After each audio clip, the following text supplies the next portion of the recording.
बिहार में चुनावी सरगर्मी अब तेज हो चुकी है और आज हमारे साथ बात करने के लिए मौजूद हैं केंद्रीय मंत्री और लोक जनशक्ति पार्टी रामविलास के राष्ट्रीय अध्यक्ष चिराग पासवान। चिराग, बहुत बहुत स्वागत है आपका आज तक से बातचीत करने के लिए। अगर आप सेना तैयार करने की बात करें कि आपके तरफ की सेना तैयार हो गई है चुनाव के लिए, आपके विपक्ष की सेना तैयार हो गई है कि नहीं, लेकिन सबसे पहले मैं आप ही के घर की बात करना चाहूँगा। बहुत खटपट नज़र आ रहा है। खटपट आपके वजह से तो थोड़ा कम है, लेकिन अभी मांझी जी के तरफ से जो आपके केंद्र में साथी भी हैं, वो एक तरीके से कहें तो चेतावनी दे रहे हैं, उसको आप धमकी समझ लीजिए। 100 सीटों पर चुनाव लड़ने की बात कह रहे हैं मांझी। अगर उनको उतनी सीटें, जो कम से कम 20 सीटें वो मांग रहे हैं, अगर नहीं मिलता है तो सबसे पहले यही जानना चाहेंगे। देखिए, जहाँ तक आपने सेना की बात की, हमारी सेना भी तैयार है, हमारे सेनापति भी तैयार हैं।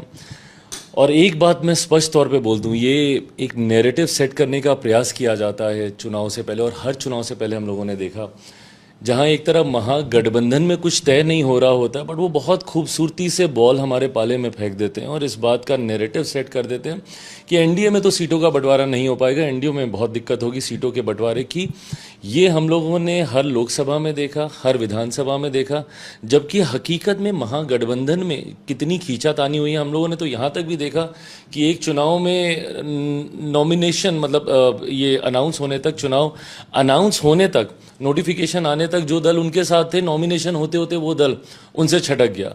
तो ऐसे में महागठबंधन का मैं ज़रूर मानूंगा कि पुनः जिस तरीके से नेता प्रतिपक्ष बिहार ने पूरी ताकत लगा दी, पर उसके बाद भी लोकसभा नेता प्रतिपक्ष ने एक बार भी उनके नेतृत्व को स्वीकारा नहीं, उनके साथ पूरी यात्रा कर ली, पर अभी तक उनके नेतृत्व में चुनाव लड़ेंगे, ये एक बार भी उनके मुंह से निकला नहीं। तो मैं ये ज़रूर मानूंगा कि महागठबंधन में ज़रूर इस बात को लेकर खींचातानी होगी। जहां तक रही बात मेरे घर की या हमारे अपने घर की बात बताइए। यहाँ पर मैं इतना विश्वास आपको दिलाता हूँ, कतई कोई किसी तरीके की खींचातानी नहीं है। मैं मानता हूँ कि जैसे ही सीटों को लेकर चर्चाओं का दौर शुरू होगा, अभी तक हम सब लोग उपराष्ट्रपति जी के चुनाव में उलझे हुए थे, पर मैं मानता हूं कि जैसे ही ये सारी चीज़ें अब शुरू होंगी, बहुत एमिकेबली, बहुत सहजता से हो जाएगा।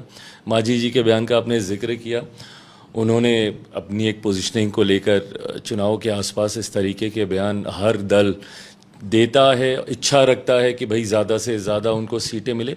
पर मैं इतना ज़रूर विश्वास दिलाता हूं कि हर वो दल जो जितना सामर्थ्य है, जितनी क्षमता रखता है, उसके अनुसार उनको ज़रूर सीटें दी जाएंगी। अंतोगत्वा फैक्टर विनेबिलिटी का होगा, वो आधार बनेगा। जो दल जहां से जीतने की क्षमता रखता है, ज़रूर उसको वहां की सीट दी जाएगी। मांझी केवल एक सांसद हैं अपनी पार्टी के, मांग रहे हैं 20 सीटें, चेतावनी